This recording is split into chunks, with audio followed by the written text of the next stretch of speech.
Hello दोस्तों। तो आज हम जो पढ़ने जा रहे हैं वो विजन आईएएस इंस्पायरिंग इनोवेशन का 18 जून का 2022 का न्यूज़ टुडे। ठीक है। तो हम देखिए क्या करते हैं, डेली जो करंट अफेयर पढ़ते हैं वो इनसाइट का पढ़ लेते हैं और मंथली पढ़ रहे विजन का। ठीक है। तो इसको एक बार इसके साथ कोप अप करके देखेंगे। अगर पढ़ने में थोड़ा इंटरेस्ट आएगा, इंटरेस्ट क्या, जब हम मंथली पढ़ेंगे तो हमें वहाँ पे काफ़ी ईजी हो जाएगा। ठीक है।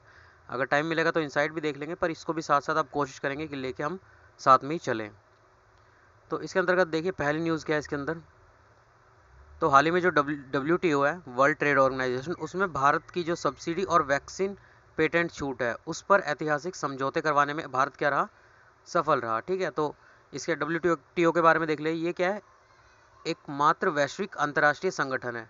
ठीक है। जो क्या करता है, जितने व्यापार के नियम होते हैं उसका निपटारा करता है। ठीक है।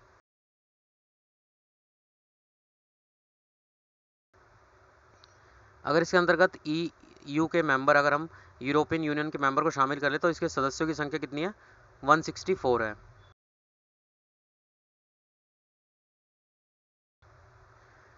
उसके अलावा इसके 23 क्या है, राष्ट्रीय सरकारों के को जो है पर्यवेक्षक का दर्जा प्रदान किया गया है। ठीक है। पर्यवेक्षक मतलब जो उसका पर्यवेक्षण करते हैं, जिसमें कि ईरान, इराक, भूटान, लीबिया आदि शामिल हैं।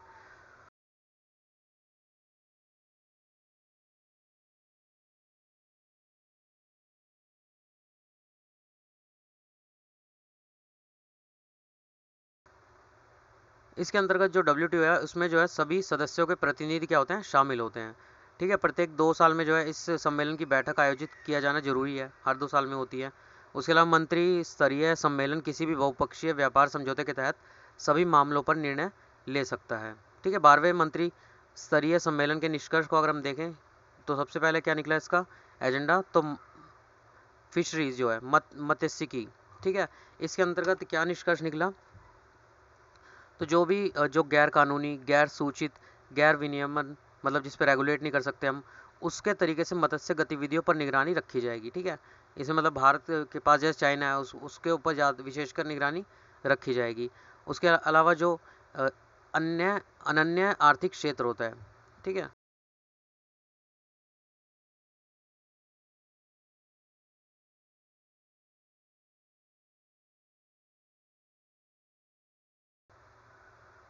जो कि एग्जाम में भी एक क्वेश्चन आया था, SEZ से आया था, स्पेशल इकोनॉमिक जोन से। और जो हमारे RFMO है, क्षेत्रीय मत्स्यिकी प्रबंधन संगठन, जो इसको प्रबंधन मैनेजमेंट करते हैं, उससे बाहर के क्षेत्रों में मत्स्य के लिए कोई सब्सिडी प्रदान नहीं की जाएगी। ठीक है। जो भी सब्सिडी आपको मिलेगी वो इनके अंतर्गत ही मिलेगी। ठीक है। मछलियों के अधिक दोहन वाले क्षेत्रों पर बहुत सख्त नियंत्रण रखा जाएगा। ठीक है। ताकि मत्स्य भंडार को बनाए रखा जा सके, ताकि हमारा जो इकोसिस्टम है उसको कोई भी हार्म ना हो। उसके बाद कोविड के टीकों पर बौद्धिक संपदा जो इंटेलेक्चुअल प्रॉपर्टी है उसमें कहीं ना कहीं छूट दी गई। ये हमने कुछ दिन पहले भी इनसाइट में भी देखा था। ठीक है। जो भी इंटेलेक्चुअल प्रॉपर्टी है उस पर जो छूट है वो दी गई है। ठीक है। तो कोई देश किसी अन्य देश में पेटेंट किए गए टीकों के उत्पादन की अनुमति दे सकता है।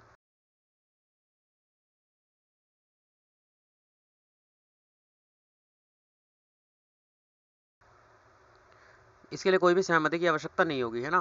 पहले क्या होता था, जैसे आपने मान लीजिए कोई अगर प्रोडक्ट पेटेंट करा लिया है, तो अगर कोई दूसरा यूज़ कर रहा है तो आपको उससे जो है कुछ आपको मतलब कुछ परसेंटेज होता है वो आपको देना होता था। ठीक है। पर अब ऐसा नहीं है।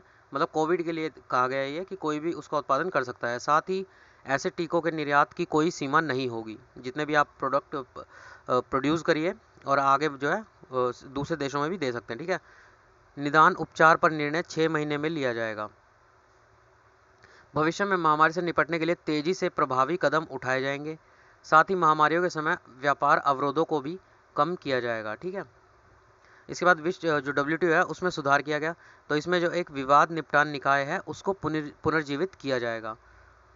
उसके बाद विश्व व्यापार संगठन सुधार एजेंडा में जो लैंगिक, पर्यावरणीय, सूक्ष्म, लघु और मध्यम उद्योग है, जो MSME उद्योग है, वो संबंधी संदर्भ का उल्लेख किया गया। ठीक है।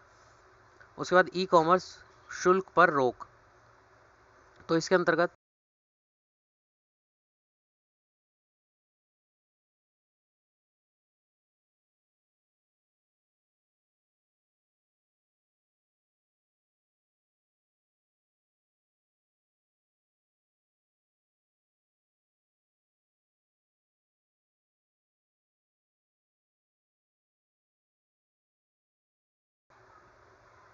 जो इलेक्ट्रॉनिक ट्रांसमिशन होता है ना, इलेक्ट्रॉनिक जो भी हमारे जैसे ईमेल हमारे इलेक्ट्रॉनिक ट्रांसमिशन में आ जाता है, तो इस पर जो है शुल्क लगाने पर रोक को जारी रखने के लिए एक अस्थायी समझौते पर पहुंचे।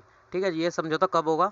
तो 2000 जो मार्च है 2024 का, उसमें जो भी पहले होगा या तो WTO के सदस्य या फिर अगले मंत्री स्तरीय सम्मेलन जो MC13, इन दोनों में जो भी पहले होगा, मार्च या मंत्री स्तरीय सम्मेलन MC13, दोनों में से जो भी पहला होगा ये जो है उसके अंदर निर्णय लिया जाएगा। ठीक है, उसके अलावा WTO के सदस्य वर्ष 1998 से जो है इलेक्ट्रॉनिक ट्रांसमिशन पर सीमा शुल्क नहीं लगाने पर सहमत हुए थे। ठीक है,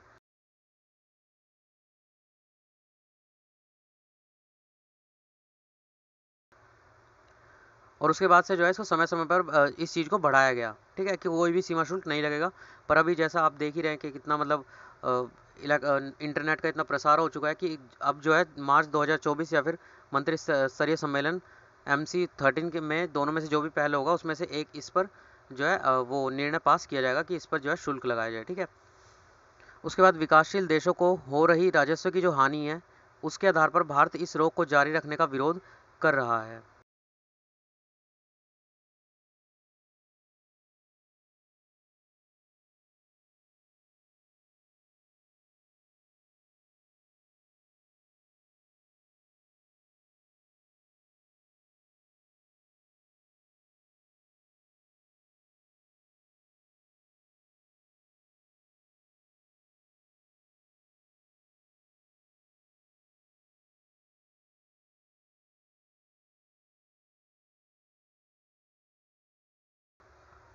मतलब भारत कह रहा है कि जल्दी से जल्दी जो है इस पर जो शुल्क है इलेक्ट्रॉनिक ट्रांसमिशन पर वो लगाया जाए, क्योंकि इसका फ़ायदा किसे हो रहा है? जितने भी विकसित देश हैं, ठीक है, उनको इसका फ़ायदा हो रहा है। ठीक है, खाद्य सुरक्षा तो उत्पादकता और उपज बढ़ाने की दिशा में कार्य करते हुए जो विकासशील देश है उनमें खाद्य उपलब्ध कराने पर ध्यान दिया जाएगा। अन्य देशों में खाद्य सुरक्षा के लिए विश्व खाद्य कार्यक्रम की खरीद पर कोई निर्यात प्रतिबंध नहीं लगाया जाएगा। ठीक है, कोई भी मतलब उस पर प्रतिबंध नहीं होगा। हालांकि घरेलू खाद्य सुरक्षा की प्राथमिकता दी जाएगी। ठीक है, अगला टॉपिक क्या है? तो UNHCR ने वार्षिक report global trends for forced displacement in 2021 जारी की है।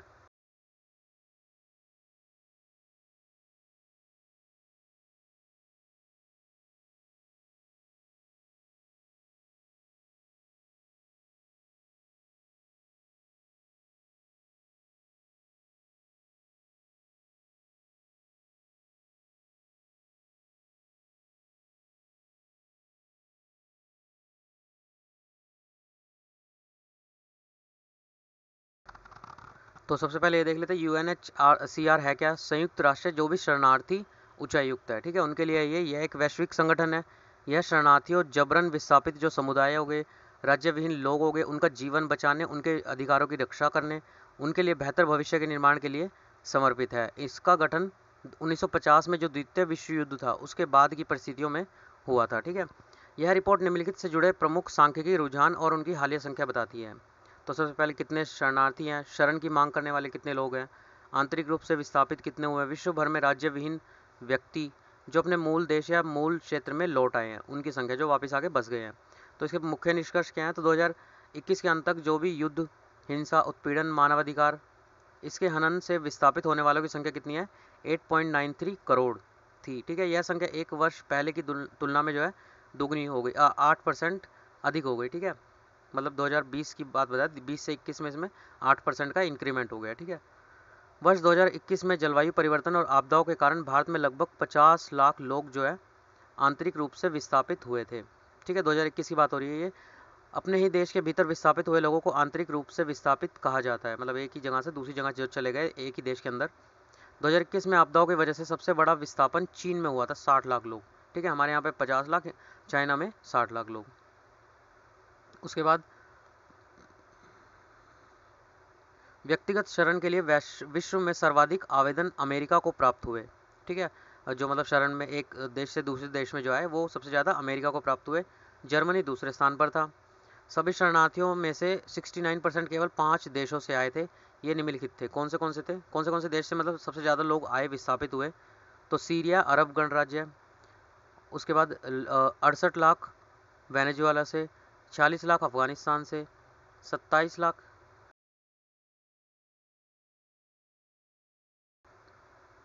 एक सेकंड, थोड़ा उल्टा हो गया। सीरियाई अरब राज्य से 68 लाख लोग आए, ठीक है, सबसे ज़्यादा इससे आए। वेनेजुएला से 46 लाख, अफगानिस्तान से 27 लाख, ठीक है। उसके बाद दक्षिणी सूडान से 24 लाख और म्यांमार से 12 लाख, ठीक है। तो यहाँ पे कहीं सब जगह जो है हिंसा हुई, जैसे अफगानिस्तान में भी आपको पता ही है।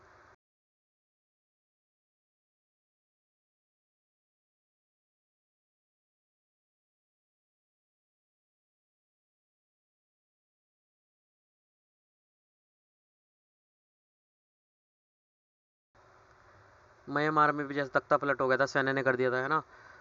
उसके बाद बच्चे विश्व की आबादी का 30% हिस्सा है, लेकिन सभी जबरन विस्थापित लोगों में उनका हिस्सा कितना है? 41% है। टोटल बच्चे अगर देखें तो 30% है, पर अगर जो विस्थापित हुए हैं ना उनमें उनका हिस्सा 41% है, ठीक है। 57 लाख विस्थापित लोग 2021 में अपने क्षेत्रों या मूल देशों में लौट आए, ठीक है। 57 लाख लोग वापस अपने देशों में आ गए। इसमें 53 लाख आंतरिक रूप से विस्थापित लोग थे, जो एक ही देश के अंदर एक जगह से दूसरी जगह पर बस गए थे, और 4,29,300 शरणार्थी शामिल थे, ठीक है। इसके बाद वाणिज्यिक संबंधी संसदीय स्थायी समिति ने भारत में ई कॉमर्स का संवर्धन और विनियमन, ठीक है, शीर्षक से एक रिपोर्ट निकाली। तो इस रिपोर्ट के मुख्य निष्कर्ष क्या हैं? तो इसमें जो है सरकार ने जो ई कॉमर्स है उससे संबंधित अति महत्वपूर्ण डेटा का संग्रहण एवं मिलान और रखरखाव नहीं किया।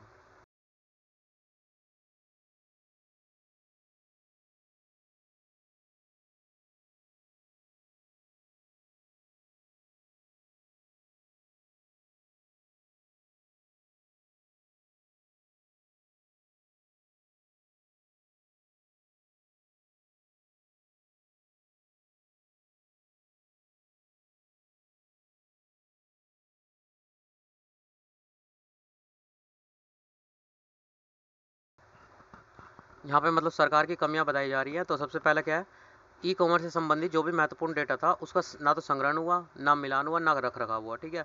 उसके बाद ई कॉमर्स नियमों के प्रारूप को अंतिम रूप भी नहीं दिया गया। जीएसटी पंजीकरण की अनिवार्यता ने ई कॉमर्स प्लेटफॉर्म के माध्यम से व्यापार करने वाले जो छोटे विक्रेता होते हैं उन पर अनुचित बोझ डाल दिया। प्रत्यक्ष विदेशी निवेश जो एफडीआई है उसकी वर्तमान नीति ई मार्केट प्लेस में जो है प्रतिस्पर्धा रोधी गतिविधियों से निपटने तक ही सीमित है। एक ही रूपरेखा के भीतर व्यक्तिगत और गैर व्यक्तिगत डेटा के साथ समान व्यवहार अनुकूल नहीं है, ठीक है। दोनों को मतलब अलग अलग रखना चाहिए। प्रमुख सिफारिशें थी वो क्या हुई इसमें? तो जितनी भी ई कॉमर्स कंपनियां उनका अनिवार्य पंजीकरण हो एक तो। उसके बाद गेट कीपर प्लेटफॉर्म के रूप में कार्य करने वाली जो संस्था होती है, मतलब जो बाहर जैसे गेट कीपर होता है ना, किस चीज़ की रक्षा करता है, तो ऐसी संस्थाएं की पहचान करने के लिए कदम उठाए जाएँ। और साथ ही जो गेट कीपर के रूप में अर्हता प्राप्त है, मतलब जिनकी एलिजिबिलिटी है, वो करने के लिए एक सीमा निर्धारित की जानी चाहिए कि मतलब ये एलिजिबिलिटी है और इसके बाद आप जो है ई कॉमर्स के एक तरह से गेट कीपर बनने लायक हैं, ठीक है। उसके बाद ई कॉमर्स क्षेत्र के लिए कठोर विनियमन बनाए जाए, ठीक है। इनको कंट्रोल करने का, रेगुलेट करने का एक विनियमन, कठोर नियम विनियम बनाए जाए, ठीक है। उसके बाद एफडीआई नीति में विदेशी और भारतीय मार्केट प्लेस प्लेटफॉर्म के बीच अंतर नहीं करना चाहिए।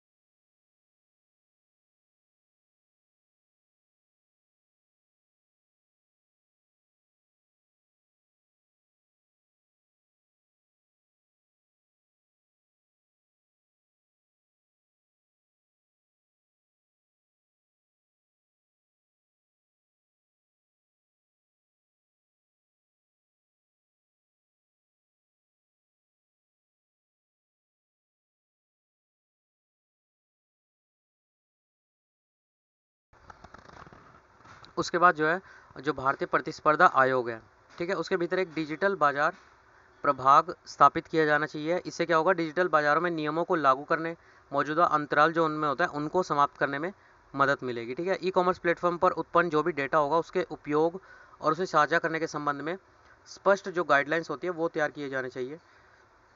उसके अलावा ई कॉमर्स जो मार्केट प्लेस है उसको अपने जो उनका प्लेटफॉर्म होता है उस पर घटिया नकली उत्पादों और सेवाओं के वितरण से संबंधित मुद्दों के समाधान में सक्रिय भूमिका निभानी चाहिए। जैसे कि आपके ये अमेजोन, फ्लिपकार्ट, इस पर अगर कोई भी घटिया प्रोडक्ट बिक रहा है तो इनको इस चीज़ की निगरानी करनी चाहिए, ठीक है।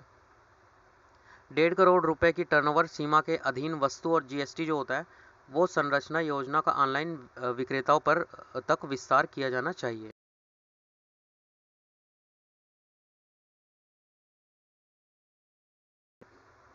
मतलब अगर कोई इंसान 1.5 करोड़ का सामान खरीद रहा है, ईयरली खरीद रहा है, तो उस तक भी जीएसटी का विस्तार होना चाहिए। ठीक है। आरबीआई ने अगला टॉपिक है, आरबीआई ने पेमेंट्स विजन 2025 दस्तावेज जारी किया। अब ये क्या है विजन, पेमेंट विजन 2025?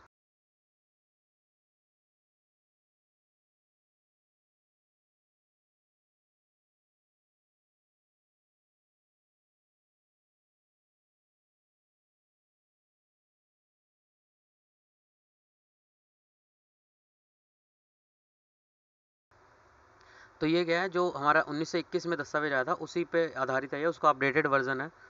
ठीक है। तो यह दिसंबर 2025 तक की अवधि के लिए विचार प्रक्रिया की एक रूपरेखा है, जिसके अंतर्गत क्या होगा।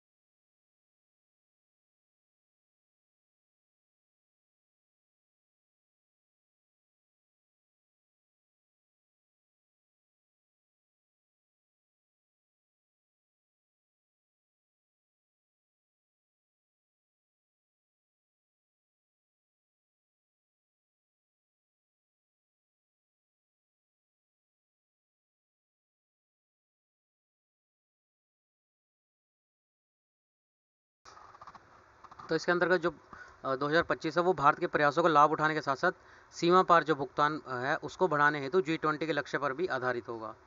ठीक है। जो हमारे मतलब दूसरे देशों से जो व्यापार हो रहा है ये उस पर भी आधारित होगा। इस क्रम में यह चार प्रमुख चुनौतियां, लागत, गति, पहुंच और पारदर्शिता, इनका भी समाधान करने पर बल देगा। ठीक है। ये किस पर बेस है, तो इसकी थीम क्या थी इस बार, ई भुगतान सभी के लिए, सभी सभी जगह, हर समय। फोर ईज मतलब E and payment of for everyone, everywhere, every time. ठीक है। ये इसकी थीम थी इस बार की। उसके बाद जो विजन है वो प्रत्येक उपभोक्ताओं को सुरक्षित, सुनिश्चित, तेज, सुविधाजनक, सुगम और वहनीय ई भुगतान विकल्प प्रदान करेगा।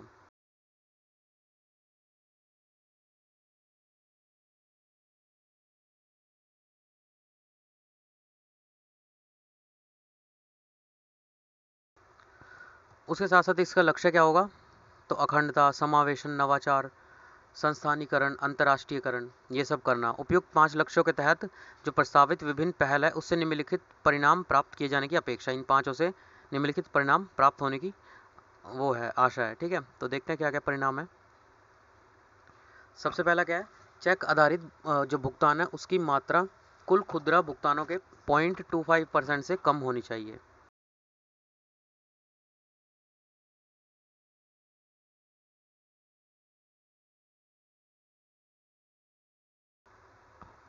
मतलब जो भी चेक आएंगे उनकी जो कुल खुदरा भुगतान है उनसे 0.25% कम होनी चाहिए। मतलब कैश का इनफ्लो बना रहे। ठीक है। पैसा मार्केट में बना रहे। ठीक है। डिजिटल भुगतान लेन देन की संख्या में 3 गुना से अधिक की वृद्धि होनी चाहिए। उसके बाद जो यूपीआई है वो 50%, और आईएम, ये पेमेंट के साथ तरीके हैं, आईएमपीएस है, और एनईएफटी ये 20% की औसत वार्षिक वृद्धि दर्ज करेंगे। ठीक है। ये सारे पेमेंट के मेथड होते हैं अलग अलग, यूपीआई, एनईएफटी होता है, आईएमपीएस होता है। ठीक है। तो इनमें इतना इंक्रीमेंट होना चाहिए। उसके बाद जो जीडीपी है उसकी तुलना में भुगतान जो लेन देन कारोबार है उसको बढ़ाकर 8% करना। उसके बाद पॉइंट ऑफ सेल पर जो डेबिट कार्ड लेन देन है उसमें 20% की वृद्धि करना। जीडीपी के प्रतिशत के रूप में कैश इन सर्कुलर उसमें कमी की जाएगी। ठीक है। उसके बाद देखिए अगला टॉपिक क्या है, चुनाव आयोग का मत है कि जो उम्मीदवार केवल एक निर्वाचन क्षेत्र से चुनाव लड़ें।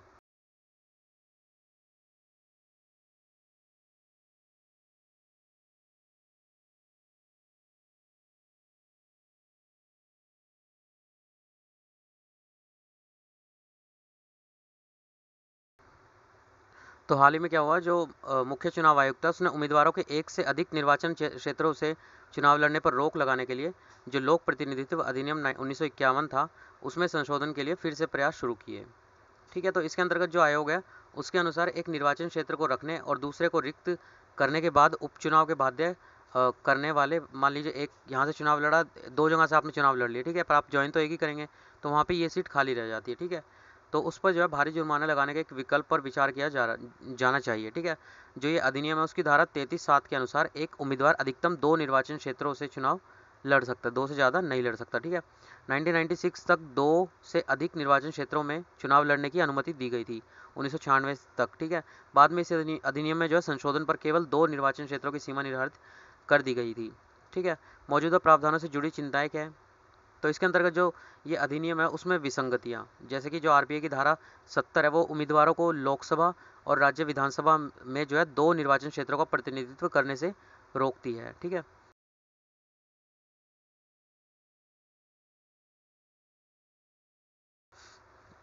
इसका मतलब ये है, अगर वो दोनों पर निर्वाचन क्षेत्र पे अगर जीत हासिल कर लेगा तो उसे कानूनी रूप से किसी एक सीट को खाली करना अनिवार्य है, जरूरी है। ठीक है, सरकारी कोष पर दबाव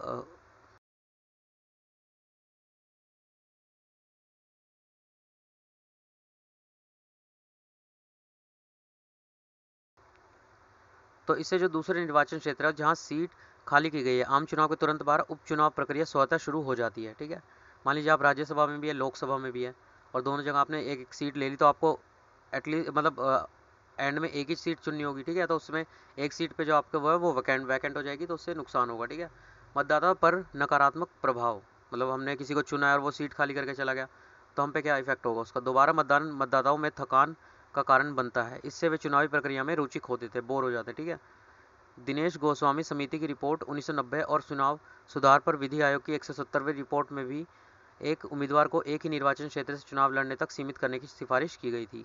कानून और न्याय मंत्रालय का विधान विभाग चुनाव आयोग से संबंधित मुद्दों से निपटने के लिए सरकार में जो है एक नोडल एजेंसी है। ठीक है, उसके बाद देखिए अगला टॉपिक क्या है।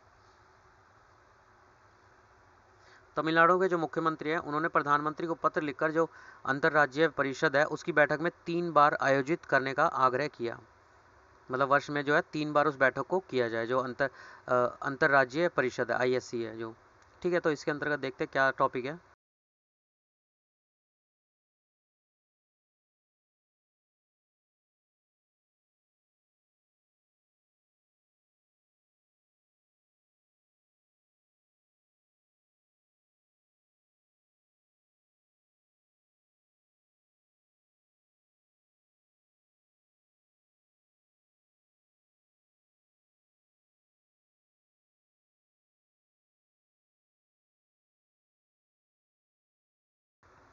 तो इसके अंतर्गत जो तमिलनाडु के मुख्यमंत्री उन्होंने सुझाव दिया कि जो राष्ट्रीय महत्व के विधेयकों को का संसद में प्रस्तुत करने से पहले परिषद के समक्ष रखा जाना चाहिए, मतलब डायरेक्ट संसद में ना दे, पहले वो परिषद के समक्ष रखा जाए। ठीक है, इससे क्या होगा, सहकारी संघवाद की भावना को मजबूत करने में मदद मिलेगी।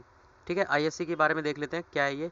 तो इसे संविधान के अनुच्छेद 263 263 के तहत जो है स्थापित किया गया था। इस अनुच्छेद में कहा गया था कि राष्ट्रपति आवश्यकता महसूस होने पर ऐसी संस्था का गठन कर सकता है। ठीक है, उसके अलावा वर्ष 1988 में जो है सहकारी आयोग ने सुझाव दिया था कि जो ये परिषद है उसको एक स्थायी निकाय के रूप में होना चाहिए। ठीक है, मतलब परमानेंट कर दिया जैसे। इसके बाद 1990 में राष्ट्रपति के एक आदेश के माध्यम से यह अस्तित्व में आई थी, 1990 के। ठीक है, परिषद में निम्नलिखित शामिल है। इस परिषद में सबसे पहले प्रधानमंत्री क्या होगा, अध्यक्ष होगा। उसके अलावा सभी राज्यों और विधानसभा वाले संघ शासित प्रदेशों के मुख्यमंत्री क्या होंगे, सदस्य होंगे। जिन संघ शासित प्रदेशों में विधानसभा नहीं होगी वहाँ के प्रशासक इसके सदस्य होंगे। केंद्रीय मंत्रिपरिषद में कैबिनेट रैंक के 6 मंत्री जिन्हें प्रधानमंत्री द्वारा मनोनीत किया जाता है इसके सदस्य होंगे, और स्थायी आमंत्रित सदस्यों के रूप में 10 केंद्रीय मंत्री होंगे। ठीक है, जो परमानेंट मेंबर होंगे वो 10 केंद्रीय मंत्री होंगे।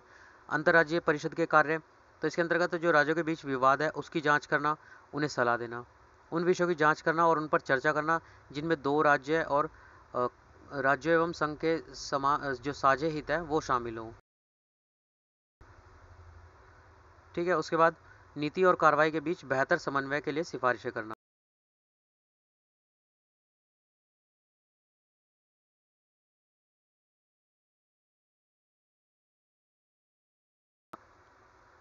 जैसे कोई भी जल विवाद या कुछ आ रहा है तो वो इसके द्वारा सॉल्व किया जाएगा, ठीक है। अंतर्राज्यीय परिषद की पिछले 6 वर्षों में केवल एक ही बार बैठक हुई है, 6 साल में सिर्फ एक बार बैठक हुई है। वर्ष 1990 में इसके गठन के बाद से 11 बार ही इसकी बैठकें आयोजित हुई है, ठीक है। अब देखिए अन्य सुर्खियाँ क्या है, तो निर्वाचन विधि अधिनियम 2021, तो इसके अंतर्गत क्या हुआ, पिछले वर्ष के अंत में क्या हुआ, जो संसद है उसने जो निर्वाचन विधि अधिनियम 2021 है उसको पारित किया था पिछले साल। इस अधिनियम के भाग के रूप में सरकार ने अधिसूचना जारी की, जिसके अंतर्गत क्या कहा गया है कि जो मतदाता सूची है उसके आंकड़ों को आधार से जोड़ना, एक तो जो आपका आधार कार्ड होता है, सेवा मतदाताओं के लिए चुनावी कानून को लैंगिक रूप से तटस्थ बनाना, ठीक है, कोई भी मतलब डिस्क्रिमिनेशन ना हो। युवा नागरिकों को वर्तमान की बजाय वर्ष में 4 बार मतदान के रूप में पंजीकरण कराने में सक्षम बनाना, ठीक है, मतलब एक साल में 4 बार वोट करें। यह अधिसूचना चुनाव आयोग के परामर्श से जारी की गई। उसके बाद शत्रु संपत्ति, जिसे क्या बोलते हैं, एनिमी प्रॉपर्टी। इसके अंतर्गत जो सीबीआई है, सेंट्रल ब्यूरो इन्वेस्टिगेशन है, उसने कथित तौर पर क्या कहा कि जो प्रमुख व्यवसायी भूमि है उसको पट्टे पर देना, मतलब किसी को लीज पर दे देना कि आप आइए इस पे काम करिए, जो बेनिफिट होगा वो मुझे दीजिए, ठीक है। तो उसको जो है पट्टे देने के लिए शत्रु संपत्ति का प्रबंधन करने वाले अधिकारियों के खिलाफ प्राथमिकी दर्ज की। तो अब ये होता क्या है, शत्रु संपत्ति, जो ऐसे लोग होते हैं जिनकी संपत्तियां जो भारत पाकिस्तान युद्ध 1965 और 71 के कारण भारत से पाकिस्तान में जाकर बस गए थे, ठीक है, जो ये लोग भारत से जाकर पाकिस्तान में बस गए थे, इनकी संपत्ति क्या हो जाएगी, शत्रु संपत्ति। तो भारत की रक्षा नियमों के तहत भारत सरकार ने पाकिस्तान की नागरिकता ग्रहण करने वाले लोगों की संपत्तियां और कंपनियों को अपने अधिकार में ले लिया, उनकी जो संपत्ति थी उसको भारत सरकार ने अपने अधीन में ले लिया। ये शत्रु संपत्ति भारत के लिए शत्रु संपत्ति के अभिरक्षक के अधीन है। 1962 के भारत चीन युद्ध के बाद चीन को प्रवास कर जाने वाले लोगों द्वारा छोड़ी गई संपत्ति के मामले में भी यही प्रावधान किए गए थे। उपयुक्त प्रावधान शत्रु संपत्ति अधिनियम 1968 पर शासित करता है, ठीक है। FATF जो वित्तीय कार्रवाई कार्यबल है, तो इसके अंतर्गत जो है पाकिस्तान को अपनी आतंकवाद के वित्त पोषण से संबंधित जो ग्रे लिस्ट है उसमें यथावत रखा, अभी तक वो ग्रे लिस्ट में ही है, ठीक है। पाकिस्तान धन शोधन जो मनी लॉन्ड्रिंग होती है उसको, मतलब मनी लॉन्ड्रिंग के बारे में आपने इकोनॉमी पढ़ा होगा, जैसे हमें अगर मुझे दूसरे देश में पैसा भेजना तो दूसरे देश में कोई इंसान को अगर मैं जैसे वहाँ पे उसको पैसे इनडायरेक्टली मतलब दिए जाएं और वो जाके दूसरे को दे देता है, मतलब जिसको चाहिए होता है वो उसको दे देता है, ठीक है। तो उस पर जो है उसके अपराध को रोकने में विफल रहने के कारण जून 2018 में से जो है ग्रे लिस्ट में है। 2018 से वो मनी लॉन्ड्रिंग की वजह से ग्रे लिस्ट में अभी तक। पाकिस्तान में धन शोधन के आतंकवाद के वित्त पोषण का प्रमुख स्रोत है, ठीक है। FATF एक अंतर सरकारी निकाय है। FATF के बारे में देख लेते हैं। स्थापना 1989 में धन शोधन, आतंकवादी वित्त पोषण, अंतर्राष्ट्रीय वित्तीय प्रणाली के अखंडता को समक्ष अन्य संबंधित खतरों से निपटने के लिए किया गया था। इसको सदस्य क्या है, वर्तमान में इसके भारत सहित 37 सदस्य और 2 क्षेत्रीय संगठन यूरोपीय आयोग और खाड़ी सहयोग परिषद सदस्य हैं। कॉल फॉर एक्शन के अधीन उच्च जोखिम वाले अधिकार क्षेत्रों की सूची, बढ़ी हुई निगरानी के अंतर्गत शामिल अधिकार क्षेत्रों की सूची, ये 2 सूची है इसमें, एक तो ब्लैक लिस्ट, एक ग्रे लिस्ट, जिसमें कि पाकिस्तान किसमें है, बढ़ी हुई निगरानी के अंतर्गत शामिल अधिकार क्षेत्रों की सूची में है, ठीक है।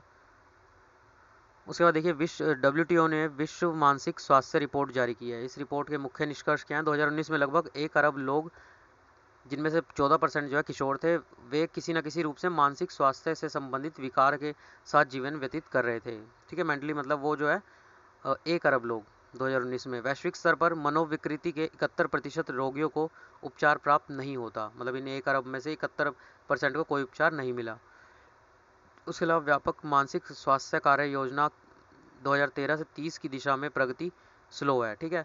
तो ये जो योजना है उसको WHO के सभी 194 सदस्यों ने अपनाया। इसके उद्देश्य क्या है, मानसिक कल्याण को बढ़ावा देना, मानसिक विकारों को रोकना आदि है। तो इस योजना को प्राप्त करने के 3 प्रमुख मार्ग है। मानसिक स्वास्थ्य में केंद्रित निवेश करना, मतलब सेंट्रल जो हमारा सेंटर है वो इसमें निवेश करे। घरों, समुदाय, स्कूलों, कार्यस्थलों, स्वास्थ्य देखभाल सेवाओं आदि में परिवेश को फिर से आकार प्रदान करना।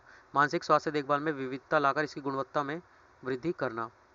उसके बाद अगला टॉपिक क्या है, मोहसिन राम और चेरापूंजी। तो ये क्या है, जून माह के एक दिन में जो है संपूर्ण देश के औसत से अधिक यहाँ पर वर्षा हुई है, ठीक है। चेरापूंजी और मोहसिन राम दोनों मेघालय के पूर्वी जो खासी हिल्स है उस जिले में पवनाभिमुख विंडवार्ड दिशा में पड़ते हैं, ठीक है। आपने ये प्रजातियाँ वहाँ पे पड़ी होगी ना, गारो और खासी प्रजातियाँ, ठीक है। तो ये उसी पहाड़ जो है उसी की जो पहाड़ होते हैं उनके नाम भी इन्हीं के ऊपर होते हैं, ठीक है। तो वहाँ पे रहने वाली ये प्रजातियाँ होती हैं।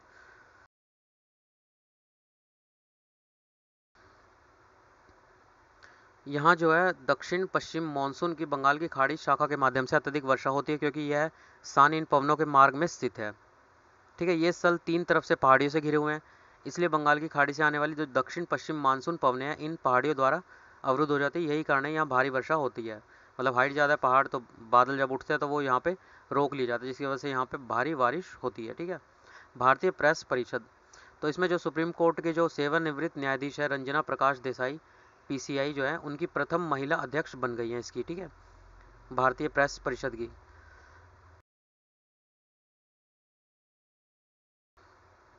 तो पीसीआई क्या होता है? एक सांविधिक अर्ध न्यायिक प्राधिकरण है। यह जो है प्रेस के लिए और प्रेस द्वारा प्रहरी के रूप में कार्य करता है, ठीक है। यह प्रेस द्वारा नैतिकता के उल्लंघन, प्रेस की स्वतंत्रता के उल्लंघन संदर्भ में प्राप्त शिकायतों या न्याय निर्णय करती है। परंपरा के अनुसार इसकी सदस्यता जो सुप्रीम कोर्ट के एक सेवानिवृत्त न्यायाधीश द्वारा की जाती है, ठीक है, जो मतलब रिटायर हो गए। वर्तमान में परिषद की कार्यप्रणाली प्रेस परिषद अधिनियम 1978 के तहत शामिल है। उसके बाद अगला है रुक्मिणी कृष्णा यात्रा। तो ये क्या है? तो जो राष्ट्रीय स्मारक प्राधिकरण है उसका उद्देश्य क्या है? स्मारकों का संरक्षण करना और अरुणाचल प्रदेश व गुजरात के बीच जो रुक्मिणी कृष्णा यात्रा है उसका आयोजन बड़े पैमाने पर करना, साथ ही इसे राष्ट्रीय स्तर पर बढ़ावा देना। ऐसा माना जाता है कि जो रुक्मिणी का संबंध इडू मिश्मी जनजाति से है, ठीक है। इडू मिश्मी क्या है? अरुणाचल प्रदेश और तिब्बत में अधिवासित एक जनजातीय निर्जातीय समुदाय है। रुक्मिणी क्या है? निचली दिबांग घाटी में रोइंग से 30 किलोमीटर दूर स्थित पौराणिक स्थल भीष्मक नगर इससे संबंधित है, ठीक है। पोरबंदर जो है गुजरात, उसमें कृष्ण के रुक्मिणी के साथ विवाह का उत्सव मनाया जाता है, ठीक है। उसके बाद है वेस्ट बैंक, ठीक है। सुर्खियों में रहे स्थल कौन से हैं? एक तो है वेस्ट बैंक, एक है खेरसान, ठीक है। तो वेस्ट बैंक क्या है? सबसे पहले तो ये क्या है? वेस्ट बैंक फिलिस्तीन का एक क्षेत्र है, ये यहाँ पे दिखाया जा रहा है वेस्ट बैंक। जब इजराइल वाला मतलब कुछ दिनों पहले वो तो न्यूज़ में था, तो वेस्ट बैंक काफ़ी चर्चाओं में रहा था, ठीक है। तो आपने देखा भी होगा न्यूज़ में। कहाँ पे है ये? यह मध्य पूर्व में जॉर्डन नदी के पश्चिम में स्थित है। यह एक स्थलरुद्ध क्षेत्र है, ठीक है। लैंडलॉक है, मतलब लैंडलॉक नहीं है यहाँ पे। इसमें जो है ये डेड सी है इसके यहाँ पे है, ठीक है। गाजा पट्टी फिलिस्तीन का एक अन्य क्षेत्र है। वर्ष 1967 के मध्य पूर्व युद्ध में इसराइल ने वेस्ट बैंक पर कब्जा कर लिया था। इसराइल ने इस पर कब्जा कर लिया था 1967 में। यद्यपि फिलिस्तीन चाहता था कि यह उसके भविष्य के राज्य का मुख्य हिस्सा बना रहे। राजनीतिक सीमाएं क्या है? इसके उत्तर पश्चिम और दक्षिण दिशा में इसराइल की सीमाएं लगती हैं, ठीक है, तीनों साइड से। इसके पूर्व में जॉर्डन स्थित है, इस साइड इसके जॉर्डन है। भौगोलिक विशेषता क्या है? वेस्ट बैंक के अधिकांश क्षेत्र में उत्तर दक्षिण दिशा में चूना पत्थर की पहाड़ियाँ हैं। पहाड़ियों की ढलान नीचे जॉर्डन घाटी और मृत सागर के सटे क्षेत्र की ओर से। मृत सागर पृथ्वी पर सबसे निचला स्थान है, ठीक है। ये डेड सी यहाँ पे है। खेरसान, उसके बाद खेरसान क्या है? क्षेत्र में प्रॉक्सी सरकार ने घोषणा की है कि सभी नवजात शिशु को रूसी नागरिकता प्रदान की जाएगी, ठीक है। ये खेरसान है यहाँ पे, यूक्रेन के यहाँ पे बिल्कुल नीचे की साइड। खेरसान दक्षिणी यूक्रेन का एक महत्वपूर्ण बंदरगाह शहर है। यह काला सागर में विलीन होने वाली नीपर नदी के तट पर स्थित है, ठीक है।